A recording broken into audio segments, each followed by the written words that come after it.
en esta ciudad que ha sido llamada la heroica por su tesón hace 200 años en defender la libertad conseguida, celebro la última Eucaristía de este viaje. También desde hace 32 años, Cartagena de Indias es en Colombia la sede de los derechos humanos, porque aquí como pueblo se valora que gracias al equipo misionero formado por los sacerdotes jesuitas Pedro Claver y Corberó, Alonso de Sandoval y el hermano Nicolás González, acompañados de muchos hijos de la ciudad de Cartagena de Indias en el siglo XVII, nació la preocupación por aliviar la situación de los oprimidos de la época, en especial la de los esclavos, por quienes clamaron por el buen trato y la libertad. Aquí, en el santuario de San Pedro Claver, de donde de modo continuo y sistemático se da el encuentro, la reflexión, el avance, el seguimiento y vigencia de los derechos humanos en Colombia, hoy la palabra de Dios nos habla de perdón, corrección, comunidad y oración. En el cuarto sermón del Evangelio de Mateo, Jesús nos habla a nosotros, a los que hemos decidido apostar por la comunidad, a quienes valoramos la vida en común y soñamos con un proyecto que incluya a todos. El texto que precede es el del pastor bueno, que deja las 99 ovejas para ir tras la perdida. Y ese aroma perfuma todo el discurso que acabamos de escuchar. No hay nadie lo suficientemente perdido que no merezca nuestra solicitud, nuestra cercanía y nuestro perdón. Desde esta perspectiva se entiende entonces que una falta, un pecado cometido por uno, nos interpele a todos, pero involucra en primer lugar a la víctima del pecado del hermano. Y ese está llamado a tomar la iniciativa para que quien no se pierda. Tomar la iniciativa. Que toma la iniciativa siempre es el más valiente. En estos días escuché muchos testimonios de quienes han salido al encuentro de personas que les habían dañado. Heridas terribles que pude contemplar en sus propios cuerpos, pérdidas irreparables que todavía se siguen llorando. Sin embargo, han salido, han dado el primer paso en un camino distinto a lo ya recorrido, porque Colombia hace décadas que a tientas busca la paz. Y como enseña Jesús, no ha sido suficiente que dos partes se acercaran, dialogaran. Ha sido necesario que se incorporaran muchos más actores a este diálogo reparador de los pecados. Si no te escucha tu hermano, busca una o dos personas más, nos dice el Señor en el Evangelio. Hemos aprendido que estos caminos de pacificación, de primacía de la razón sobre la venganza, de delicada armonía entre la política y el derecho, no pueden obviar los procesos de la gente. No se alcanza con el diseño de marcos normativos y arreglos institucionales entre grupos políticos o económicos de buena voluntad. Jesús encuentra la solución al daño realizado en el encuentro personal entre las partes. Además, siempre es rico incorporar en nuestros procesos de paz la experiencia de sectores que en muchas ocasiones han sido invisibilizados, para que sean precisamente las comunidades quienes coloreen los procesos de memoria colectiva. El autor principal es el sujeto histórico de este proceso, es la gente y su cultura. No es una clase, una fracción, un grupo, una élite. Toda la gente y su cultura. No necesitamos un proyecto de unos pocos para unos pocos, o una minoría ilustrada o testimonial que se apropie de un sentimiento colectivo. Se trata de un acuerdo para vivir juntos, de un pacto social y cultural. Nosotros podemos hacer un gran aporte a este paso que quiere dar Colombia.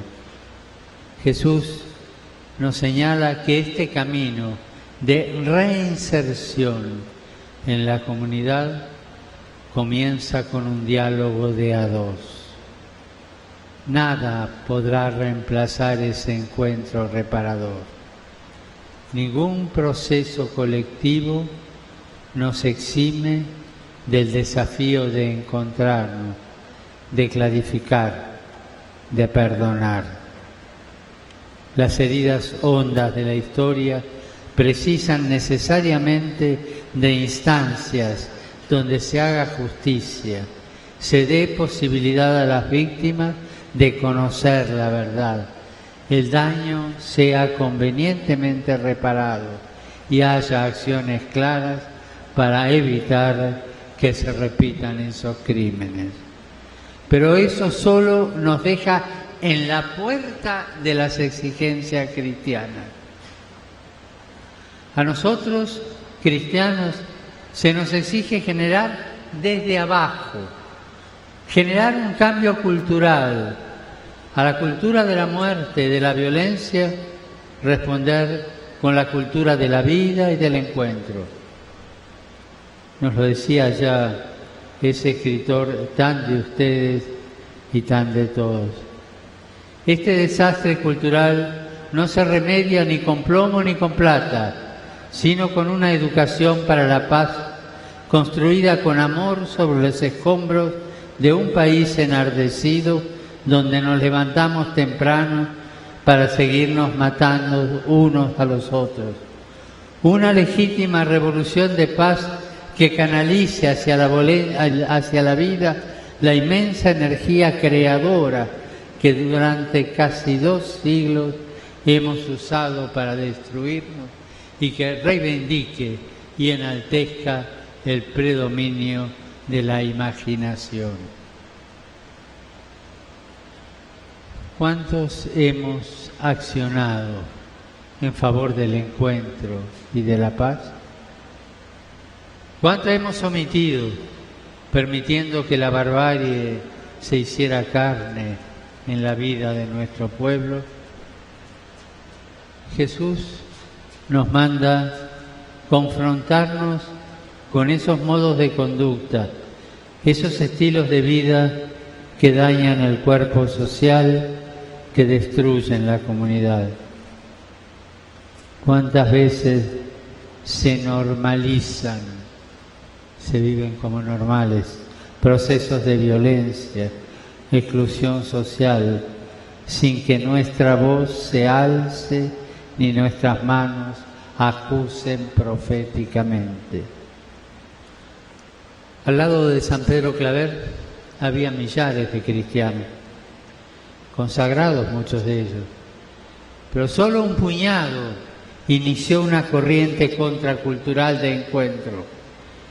San Pedro supo restaurar la dignidad y la esperanza de centenares de millares de negros y de esclavos que llegaban en condiciones absolutamente inhumanas, llenos de pavor, con todas sus esperanzas perdidas. no poseía títulos académicos de renombre. Más aún, se llegó a afirmar que era mediocre de ingenio, pero tuvo el genio de vivir cabalmente el Evangelio, de encontrarse con quienes otros consideraban solo un desecho.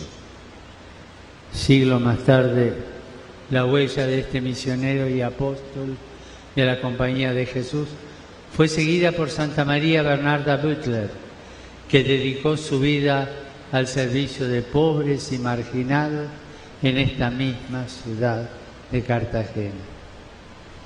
En el encuentro entre nosotros redescubrimos nuestros derechos, recreamos la vida para que vuelva a ser auténticamente humana.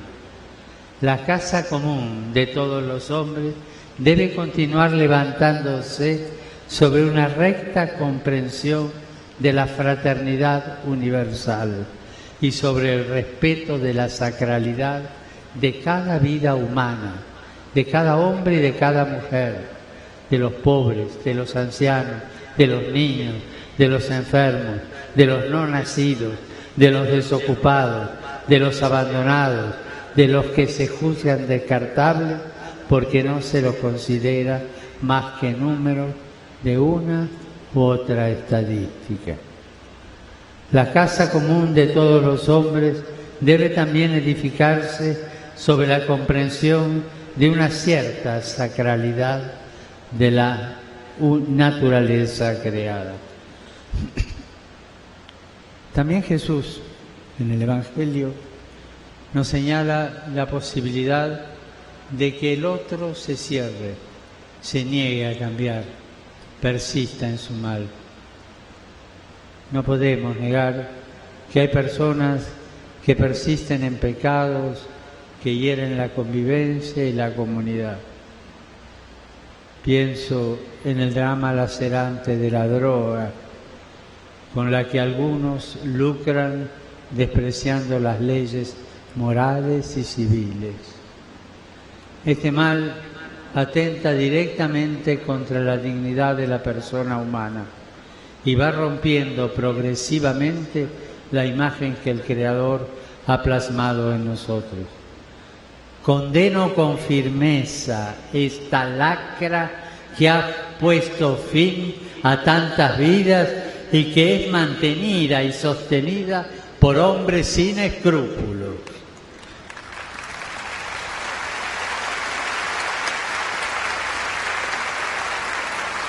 No se puede jugar con la vida de nuestro hermano ni manipular su dignidad.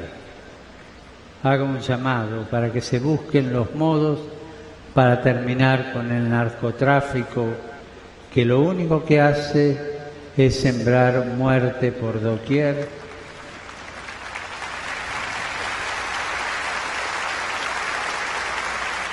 truncando tantas esperanzas y destruyendo tanta familia.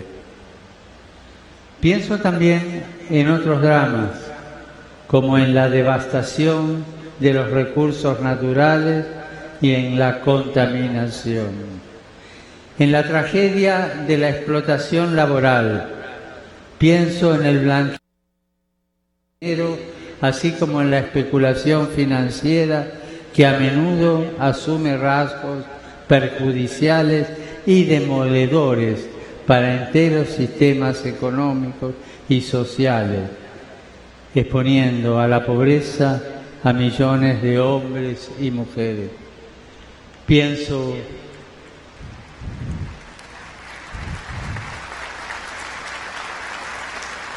en la prostitución que cada día cosecha víctimas inocentes, sobre todo entre los más jóvenes, robándoles el futuro.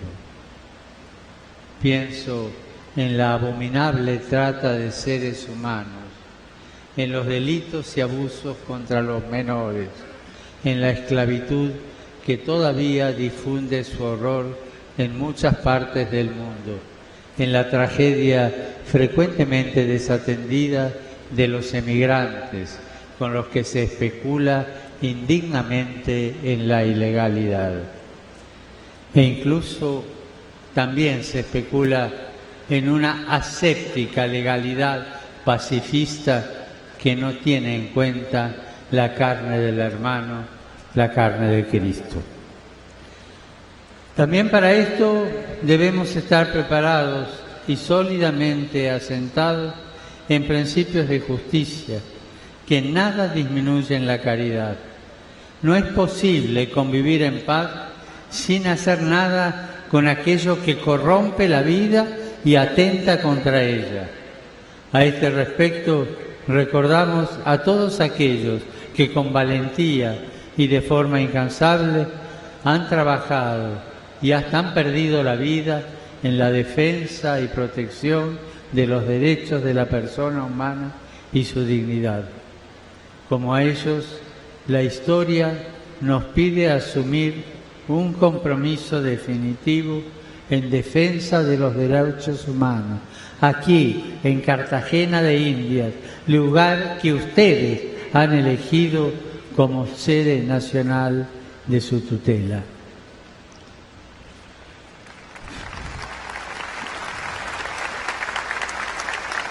Finalmente,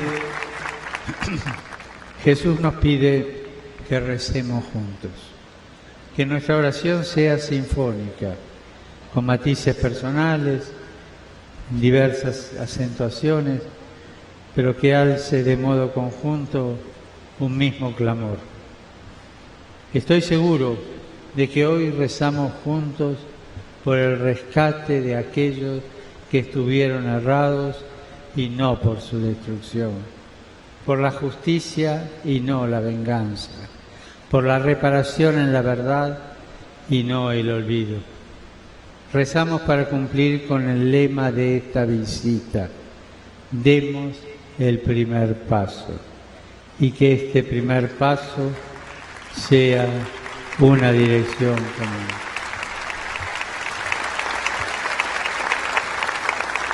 Dar el primer paso es, sobre todo, salir al encuentro de los demás con Cristo, el Señor.